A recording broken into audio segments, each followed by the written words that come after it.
Quand j'étais enfant, j'étais un mauvais élève. J'étais un mauvais élève parce que j'avais peur de ne pas savoir répondre aux questions que me poseraient les adultes.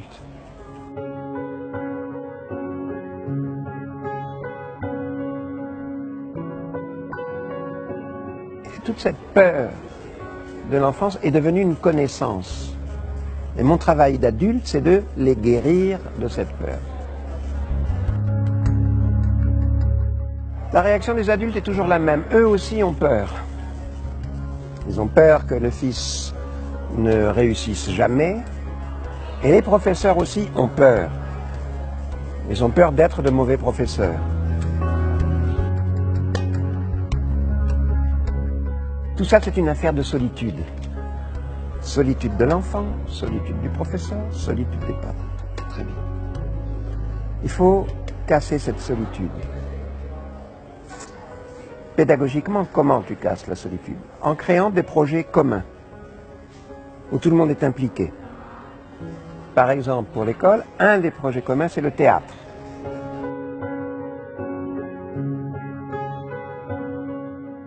Alors que je mentais beaucoup à un professeur de français, parce que je ne faisais pas les devoirs et j'apprenais pas les leçons, il m'a dit, c'est bien, tu as beaucoup d'imagination, c'est bien.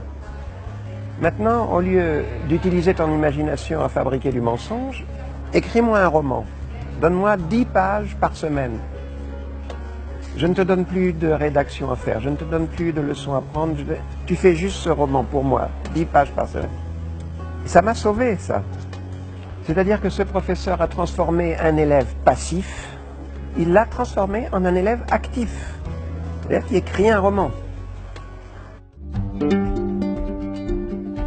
Les jeunes aujourd'hui, les enfants, tout petits, déjà dans le berceau, sont considérés par la société de consommation comme des clients, qui sont des publicités pour les pousser à consommer des tablettes, à consommer des portables, à consommer des vêtements, à consommer. Et ça, c'est leur culture. C'est la culture quotidienne. Et ces enfants arrivent à l'école. Et ils vont se conduire vis-à-vis du professeur comme des petits consommateurs. Moi, professeur, je ne m'adresse pas à tes désirs, je m'adresse à tes besoins fondamentaux. Besoin d'apprendre à lire, le besoin d'apprendre à compter, le besoin d'apprendre à penser, à réfléchir. La plupart de ces besoins sont antinomiques avec tes désirs.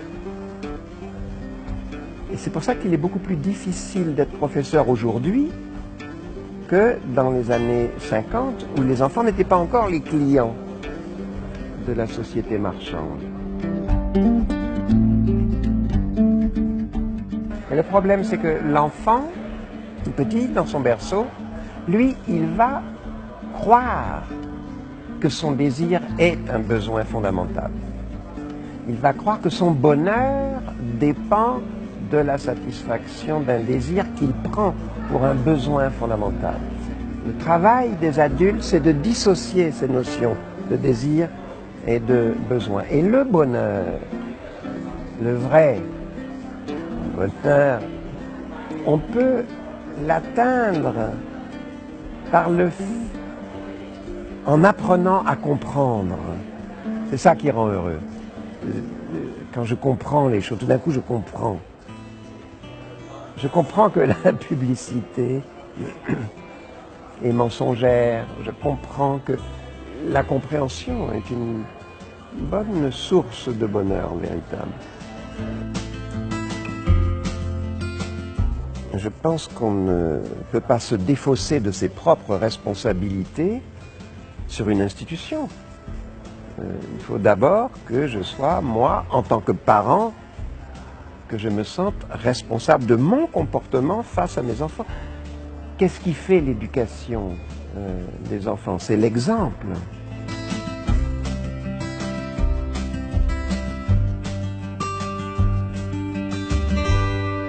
Il faut dire aux jeunes que contrairement à ce qu'on leur dit, l'amour rend intelligent.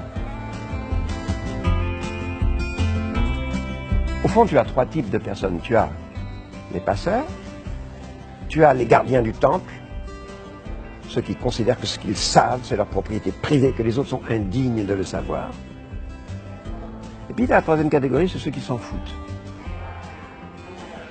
Incultueux.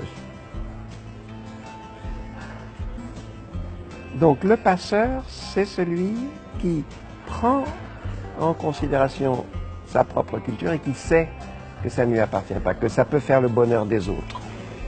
Si je t'emmène voir ce soir un film que j'ai adoré, tu vas être heureuse si toi aussi tu l'adores. C'est ça, déjà, être passeur. Mes enfants, c'est très simple. Ce que vous savez, ce que tu sais, ne t'appartient pas. Ce n'est pas ta propriété privée. Elle ne fait que passer à travers vous. Et une de votre raison d'être sur Terre, c'est de partager ça. Arrête d'avoir peur, sois curieux. Sois curieux. La curiosité est un bon remède contre la peur. Sois curieux, ouvre-toi, sois curieux, sois curieux. Oh oui, mais moi, la réalité me fait peur. La réalité te fait peur. Fais comme Juan, photographie-la. Je suis nul en anglais. Je suis nul en anglais. Prends un petit ami anglais. Tu vas voir, tu vas faire des progrès. Ça va t'ouvrir. Ouvre, ouvre, ouvre. Sois curieux. Ne te referme pas.